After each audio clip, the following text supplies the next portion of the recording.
Today on Fresno State Focus on Sports, women's soccer made it their goal to ensure a memorable senior night. Then we go across town to Woodward Park and see how our men and women's cross-country team did in the championships. And we look at how swim and dive did against Nevada here at home. All that and more right here on Fresno State Focus on Sports.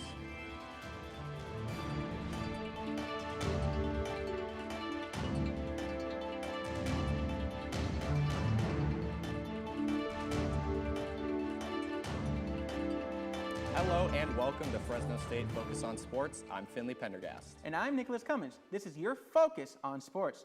We have a great show for you as we start things off with Fresno State Senior Night for women's soccer. The Dogs' last game of the season was a bittersweet one. The Bulldogs celebrated Senior Night against the San Jose State Spartans, giving the seniors one last opportunity to play in front of the Red Wave. Being Senior Night, it was only right that the seniors led the Dogs to victory. Seniors Clara Chaperoux and Ciara Wilson both scored goals. Two more seniors also got in on the scoring action. Tiana Beavers and Anaya Shelton helped the Dogs surge past the Spartans 4-1 to finish the season. Fresno State women's tennis went to their fourth tournament of the fall season. Only 6 Bulldogs made it down to Los Angeles County at the Rolling Hills Estate. Luna Cormier, Julia Lodovich, Sofia Pizzoni, Paulina Montiel, Gianna Mastro, and Clara Vukovic. In this matchup, the Dogs' competition had schools from UCLA, Boise State, and LMU. The Dogs now head to the Pomona Pitzer Invite in Pomona, November 7th through the 8th. Fresno State Swim and Dive hosted Nevada on Saturday. The Dogs fell short to the Wolfpack in a 162-138 result. Despite the loss, the Dogs did break 3 records during the matchup. Mackenzie Lung holds the program and aquatic center record in both breaststroke events. Riley Clark got her first record in the 200 backstroke, and Jenna Polkinen made her first non-breaststroke program record in the 100 freestyle. Season bests and best times and team records, so I'm really happy with that, but I'm also pissed that we lost, and I think the team is going to take this going forward, especially to conference, and be even more competitive in the future. You can catch the Dogs back in the water November 8th against CSU Bakersfield at noon. The Milk Cannon Trophy is staying back in Fresno.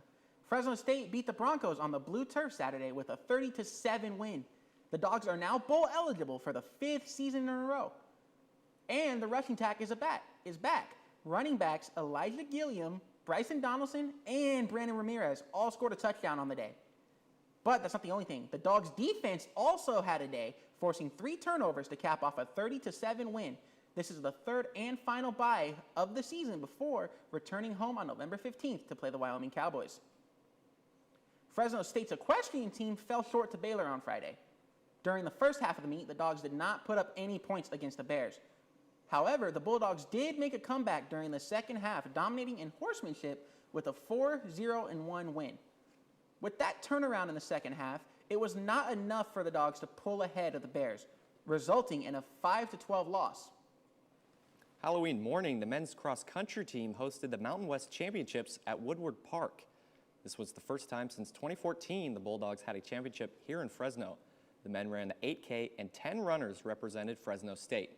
The Dogs ended the race in 9th place with a score of 295. This was the final race in the Mountain West before the Bulldogs transition to the Pac-12 next year. Out there and push the pace, you know. I wasn't afraid to race. You know, I tried something out different. I never go sub 5 my first mile. I went sub 5 my first mile. I was able to hang on and, you know, help my team, you know, beat San Jose State. Consistency and to be able to do it on this course. This course is very hilly, so continuing at a good pace throughout the whole race was really good. Next up, the men's cross-country team heads to Sacramento November 14th for the NCAA West Regional. Going from the 8K to the 6K, the women's team takes over Woodward Park. The women's cross-country team made their mark hosting the Mountain West Championship. The women ran 6K, which is the 3-mile race in Woodward Park. There were 2 seniors on the trail striving for the win. It was Morgan Hutchinson and Leah Mandibles, first time running the Woodward Park course. The Dogs ended the race in 9th place, scoring 272. Hard course, one of the hardest in California, so for the course I think I did good, and I think for the team it was like a challenge challenge for everyone too because of the heels, but I think we still did good as a team overall. Yeah. I start like the course is so like I want to enjoy this course. I want to race good and feeling good, and it is what it is. And if I can, everything. You can see both the men and women's cross-country team race in Sacramento, November 14th for the NCAA West Regional on the Mountain West Network. More women are finding strength and confidence in gyms made just for them. Erin's story shows us what it's like inside an all-women's gym. For many, the hardest part of working out is getting to the gym. But all women's gyms are making that first step a little less intimidating. I think it's the social aspect too for women, you know, that they have a camaraderie, they have a lot of things in common than being next to, you know, a young man in a gym. So I really think the all-women concept is productive. Staying active and healthy becomes even more important as people get older, and having a safe, supportive space makes it a whole lot easier to keep moving. I've heard a lot of ladies say that they feel more comfortable because they're intimidated by men being around and working out. Then you go over here to the stretch. Staying active and healthy while being comfortable is a big aspect for 80-year-old Carol Jones. I enjoy being able to work out without worrying about anything or anybody saying anything.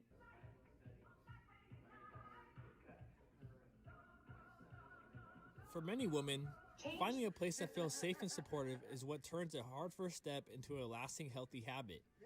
Erin's story, Fresno State Focus. This is a reminder that sometimes the right environment can make all the difference. Being a captain of a team can be a lot of hard work, especially if it is for a college club. Today, I have Roberto Chavez. He's the rugby club captain here at Fresno State. Thank you for joining me. It's a pleasure. So, first question is, rugby's not really big in America, so if you'd like to give a brief explanation of kind of how it works.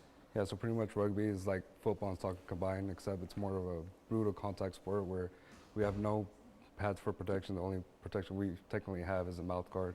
And it's pretty much similar like football. It's a consecutive game where it's nonstop, and the only time we stop is if there's an injured player or foul goes out of play.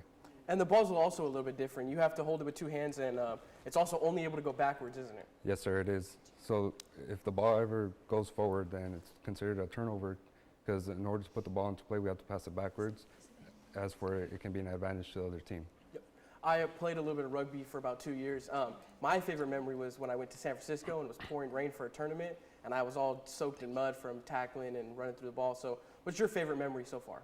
So far, my favorite memory so far as being on the rugby team is playing against Chico State last year when it was pouring rain, and we had to find another field, but the field that we found was all muddy, so everybody was just slipping around in the mud and just having a great time. Yeah, and then, my last question is, when is your guys' next match? Our next match was supposed to be this weekend, but it got postponed till further notice. But if you like to keep updated onto our schedule, just look up Fresno State Men's Rugby, and we'll post our upcoming games in the future. Right. Thank you for joining me. Back to you guys at the desk. Coming up on Fresno State Focus on Sports, we review what has been happening on the football field and see how former Dogs did during their NFL games. Plus, we look at the new champions of Major League Baseball and how they are basking in the glory. All that and more as we come back from the break. I got the bulldog spirit up in my head. Up in my head.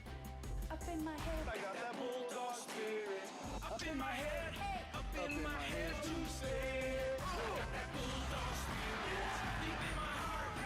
Deep in my heart. Deep in my heart. Got that bulldog spirit deep in my heart.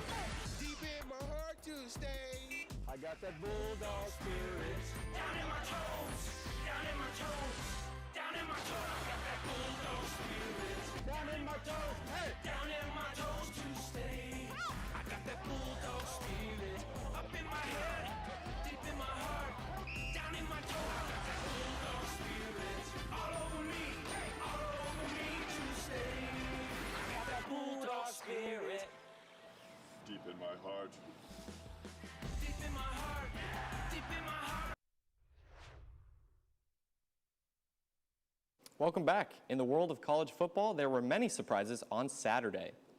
8th-ranked Georgia Tech suffered their first loss on the road to unranked NC State 48-36. 10th-ranked Miami fell in overtime to ACC opponent SMU 26-20. The Hurricanes have lost 2 of their last 3 games.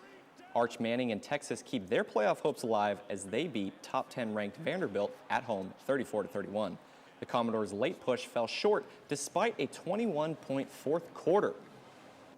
Many top teams lost, shanking up the rankings, but the 2 teams that have remained steady have been the Indiana Hoosiers and the Ohio State Buckeyes. Do you see anyone taking them down before the end of the season? I don't think so. Looking at the Indiana Hoosiers, if you look at their scores, they've been blowing teams out. And I know at the beginning of the season, we can see like, oh, this team's going to be good. No one was expecting to be this good. Yeah, you do look at their schedule. I think Ohio State does have that nod with the harder strength of schedule, especially Indiana with their rest of season. Ohio State does have Michigan to end their season, so anything can happen. Anything can happen indeed. Moving on to Fresno State basketball is underway with their first game of the season tonight. At 7, the Dogs will host Fresno Pacific at the Save Mart Center. This game is the first of 7 consecutive home games to start their season. Fresno State students who attend tonight's game can get in for free. Just show your student ID at the northeast entrance of the Save Mart Center, and doors open 1 hour before tip-off. There are 2 dogs in the NFL that are making their mark under the stadium lights.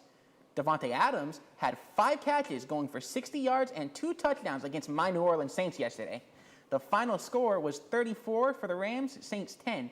After the match, Adams was awarded Week 9's game ball by head coach Sean McVay.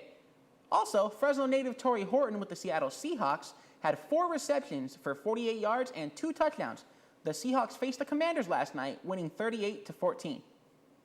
Speaking of Davante Adams, the longevity going from teams, what are your thoughts on him? I mean, just being able to watch him when he was here at Fresno State, gets drafted to my Packers, has a great career, unfortunately leaves, goes to the Jets. I mean, just everywhere he's been able to succeed and do it at a high level. I mean, I agree with that. When you see it, like going from old college teammates to Stafford, who's in almost his 40s now, you put a quarterback that has half of an arm, Davante Adams is going to produce. That's just how it is. Yeah, and let's not forget another former Bulldog, Deron Bland, and the Cowboys will be playing tonight on Monday Night Football against the Arizona Cardinals. So a lot of former Fresno State talent and Fresno natives in the NFL. Moving on from the football all the way to the diamond, the Dodgers celebrated with fans this morning. Today at 11, the Dodgers celebrated in downtown Los Angeles with a parade for winning the World Series. The event started in downtown and made their way to Dodger Stadium to honor the team and the fans who supported them along the way. Now, how did it happen? The Los Angeles Dodgers and Toronto Blue Jays kept baseball fans on the edge of their seat Saturday night. The Blue Jays started strong with a 3-0 lead by the 3rd inning, but that quickly changed. In an 11-inning game, the Dodgers made a thrilling comeback with a solo home run by Will Smith. This gave the Los Angeles Dodgers the win and secured a back-to-back championship, which has been done since 1998 by the New York Yankees. This was the most watched World Series game since 2017. The game averaged nearly 26 million viewers among the combined Fox platforms, and that 2017 Game 7, which saw the Astros beat the Dodgers, that had 28 million viewers. Just another game in this series that went extra innings. How crazy was this Game 7? I mean, it's exactly what you want from a Game 7. You don't want it to be a blowout. You want it to be exciting. And that's exactly what happened. I mean, Miguel Rojas, my mistake, he hasn't hit a home run since August. And he picked a pretty pivotal point to do it. Mm-hmm. You know, we talked last week, best words in sports, Game 7, and it did not disappoint. You have Will Smith hitting that go-ahead home run. Just pitching was dynamite. Yamamoto gets the MVP for the series. You know, bringing up, as a Giants fan, I'd give the nod of the greatest pitching performance in the World Series to Mad Bum, but Yamamoto did his job too. I can see that 100%. Yeah, and that's our show. We'll be back next Monday with more in your weekly Focus on Sports. As well as this Wednesday for our Fresno State Focus newscast. See you then.